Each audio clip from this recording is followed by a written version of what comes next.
তার আগ পর্যন্ত যারা গেছে তাদেরকে সম্মানজনকভাবে পুনর্বাসন করতে হবে। এবং ওইখানে যারা গেছে তারা কিন্তু খুব ভালো নাই, প্রান্তিক বাঙালি যারা গেছে তাদেরকে রেশন দিয়ে কোনো রকম এখানে রাখা হয় এবং বিভিন্ন ম্যালেরিয়া অসুখে তারা সেই প্রচুর জীবনযাত্রার বাঙালি সাথে মরে অভ্যস্ত যাচ্ছে, না। সেই জীবনের সঙ্গে তারা অভ্যস্ত না। কাজে এইভাবে জোর করে ভর্তুকি দিয়ে এই বাঙালি যারা গেছে তাদের অনেকের জীবনকে কিন্তু পঙ্গু করে দেওয়া হচ্ছে। কাজে তাদেরকে সম্মানজনক পুনর্বাসন করতে হলে তারাও কিন্তু ওখানে আসতে চায়। কিন্তু যেটা বললাম যে একটা ডেমোক্রেটিক পলিটিক্স হচ্ছে, নাম্বারের রাজনীতি হচ্ছে। এবং এর একটা বড় ফল হচ্ছে, সুলতানা কামাল আপা আমাদেরকে বলেছেন যে একটা জেন্ডার পার্সপেক্টিভ আছে এখানে। যেহেতু আদিবাসীদের সংখ্যা কমে যাচ্ছে, তাদের সংখ্যা বাড়াতে হবে। একজন চাকমা মেয়েকে পাওয়া গেছে সাজেকে, তার 7টা সন্তান। মানে চাকমা পুরুষরা এখন চাকমা মেয়েদেরকে মেশিন বানানোর চেষ্টা করছে যে তোমাকে অনেক বেশি সন্তান প্রডিউস করতে হবে, নইলে বাঙালি নাম্বারের সঙ্গে তুমি কিন্তু ফাইট করতে পারবে না। ফলে ওই মহিলার স্বাস্থ্য খারাপ হয়ে যাচ্ছে, 7টা বাচ্চা নিতে পারে না সে। সো তার যে পুষ্টি, স্বাস্থ্য, প্রজনন সব মিলে খুব বাজে অবস্থা। সো দেখেন, একটা জাতিগত সমস্যার মধ্য যদি সমাধান করতে না পারি, কত জায়গায় সমস্যাটা আসলে ছড়িয়ে যেতে পারে। কাজে শাসকবর্গের যদি উপলব্ধি এখনো না হয়, তারা মনে করে যে এরা, আমি যেটা বললাম, যে তারা দুর্বল, এরা সংগঠিত হতে পারবে না, এরা আন্তর্জাতিক সম্প্রদায়ের সাপোর্ট পাবে না। কাজে চুক্তি করেছি কিন্তু বাস্তবায়ন করবো না, পারলে কি করে, এবং এইভাবে মানুষকে নিয়ে তাদেরকে আউট নাম্বার করে দেবো। তো সেটা কিন্তু ডেমোক্রেটিক ভ্যালুসের বিরুদ্ধে কাজ করে। ডেমোক্রেসি মানে কেবল এই মেজরিটি শাসন না। আমরা বলছি মেজরিটি শাসন নামে এটা টিরানি অফ মেজরিটি হচ্ছে, একটা মেজরিটির অত্যাচার হচ্ছে এখানে আসলে। সংখ্যাগরিষ্ঠের একনায়কতন্ত্র। আমরা ছোট একটি বিরতি নিতে হবে, তারপরে এসে আমরা কথা বলছি। আরো কথা বলবো আমরা একটি বিরতির পরেই, সাথে থাকুন।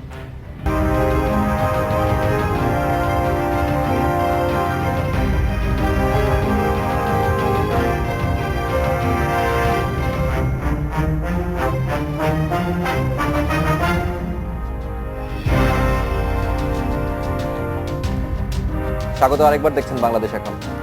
শান্তি চুক্তি নিয়ে কিছু বলতে যাচ্ছিলেন। আমি যেটা বলি যে শান্তি চুক্তির মাধ্যমে পার্বত্য চট্টগ্রামকে যে স্থানীয় শাসনের ক্ষমতা দেওয়া হয়েছে, ব্রিটেনের কাউন্ট্রি যেটা, সেটা কিন্তু তার চেয়ে বেশি ক্ষমতা ভোগ করে এবং বিভিন্ন লোকাল গভর্নমেন্ট এর চেয়ে অনেক বেশি ক্ষমতা ভোগ করে। অতএব এটা হারাবার কিছু নাই।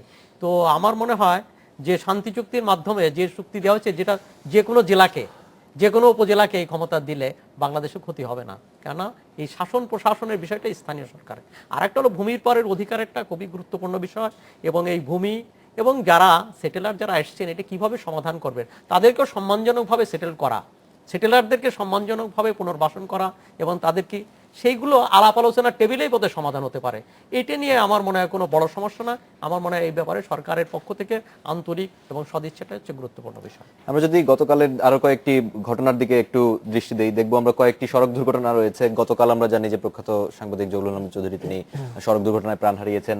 ইসলামী বিশ্ববিদ্যালয়ে বাসের ধাক্কায় এক ছাত্র নিহত হওয়ার ঘটনা নিয়ে বেশ ভাঙচুর হয়েছে এবং রাজধানীতে আজকে সড়ক দুর্ঘটনায় 2জন যুবক নিহত হয়েছেন। আমরা নানা ধরনের কর্মসূচি দেখছি, বাস ধরা হচ্ছে, অবৈধ যে যানবাহন আছে সেগুলো ধরা হচ্ছে, পথচারী পারাবারে বাধা দেয়া হচ্ছে, কিন্তু এত ধরনের চেষ্টার পরও কিন্তু সড়ক দুর্ঘটনা কমছে না। মূল কারণটা মনে হয় চিহ্নিত করা যায়নি। এটার কারণ চিহ্নিত হয়ে গেছে, অনেক গবেষণা হয়েছে, কিন্তু সেই চিহ্নিত কারণগুলো নিয়ে যে ব্যবস্থা নেওয়া সেটা নেওয়া হয়নি। চিহ্নিত কারণগুলোর মধ্যে একটা হচ্ছে গাড়িগুলোর কি ফিটনেস ঠিক মতো আছে, সেগুলো ঠিক মতো দেখা হয় না। বিআরটি আমাদের যে ক্ষমতাই নাই, ঢাকা শহরে কিংবা পুরো বাংলাদেশে যত গাড়ি আছে, এই যে যারা তদারকি করবে তাদের 100 ভাগের 1 ভাগও লোকবল নাই। কাজে যতজন ড্রাইভার আমাদের দরকার তার চেয়ে অনেক বেশি ড্রাইভার আছে, কিন্তু লাইসেন্স দেওয়ার যে প্রতিষ্ঠান তাদের সে ক্ষমতাই নাই যে তারা কত টাকা করে লাইসেন্স দিবে। কাজে যে ড্রাইভার লাইসেন্স না পেয়ে কিংবা জাল লাইসেন্স নিয়ে তারা গাড়ি চালাচ্ছে, ফিটনেসবিহীন গাড়ি এখানে চলছে, আমাদের পথচারীরা সচেতন না, গাড়ির সিগন্যাল মানবে কিনা, যত শহরে জায়গা দরকার তার চেয়ে গাড়ির সংখ্যা অনেক বেশি, এই সমস্যাগুলো রয়ে গেছে। কতগুলো বিশেষ বাঘকে চিহ্নিত করা হয়েছে, এইসব জায়গায় দুর্ঘটনা ঘটে। মানে কারণ কিন্তু বহু আগে চিহ্নিত হয়ে গেছে, কারণগুলো নিয়ে অনেকবার কথা বলা হয়েছে, যে ব্যবস্থাটা নেওয়া হবে সেই কর্তৃপক্ষ সেই ব্যবস্থাগুলো ঠিক মতো নিচ্ছে না। যে কারণে যে বিখ্যাত সাংবাদিককে আমরা হারালাম, এর আগে আমরা তারেক মাসুদ, মিশুক মনিরকে আমরা হারিয়েছি, অনেক আন্দোলন সংগ্রাম করেছি, কিন্তু ঠিক কাজ হতে হচ্ছে খুবই ধীরে, খুব স্লো, আসলে সেই অনুযায়ী কাজ হচ্ছে না। আরেকটি বিষয় যদি আমরা আজকে দেখি, যে আজকে সংসদে আবারও একটু উত্তাপ ছড়িয়েছিল বেগম খালেদা জিয়ার একটি বক্তব্য নিয়ে। তিনি আওয়ামী লীগকে মুক্তিযুদ্ধের দল নয় বলে দাবি করেছেন। আপনার কাছ থেকে যদি একটু জানতে চাই যে সংসদে কিন্তু আমরা ইদানিং দেখছি যে বেগম খালেদা জিয়া তিনি সংসদে না থেকেও বেশ আলোচনার বিষয়বস্তু হয়ে উঠেছেন এবং যেই বিষয়গুলো অনেক আগে আলোচনা হয়ে গিয়েছিল সেগুলো নিয়ে এখন আবার নতুন করে তোলপাড় তৈরি হচ্ছে। যখন সংসদের বাইরের জিনিস নিয়ে সংসদে আলোচনা হয়, তখন বুঝতে হবে যে সংসদের বাইরে যারা আছেন তাদেরও সংসদে আসার সুযোগ অবারিত হওয়া দরকার। এটা কিন্তু একটা স্বাভাবিক বিষয়, এটা সেইভাবে ভাবা দরকার। আর একটা বিষয় হচ্ছে যে মুক্তিযুদ্ধের দল মুক্তিযোদ্ধারা আওয়ামী লীগে আছেন, আওয়ামী লীগ মুক্তিযুদ্ধের নেতৃত্ব দিয়েছিলেন, এটা নিয়ে তো কোনো বিতর্কের সুযোগ নেই।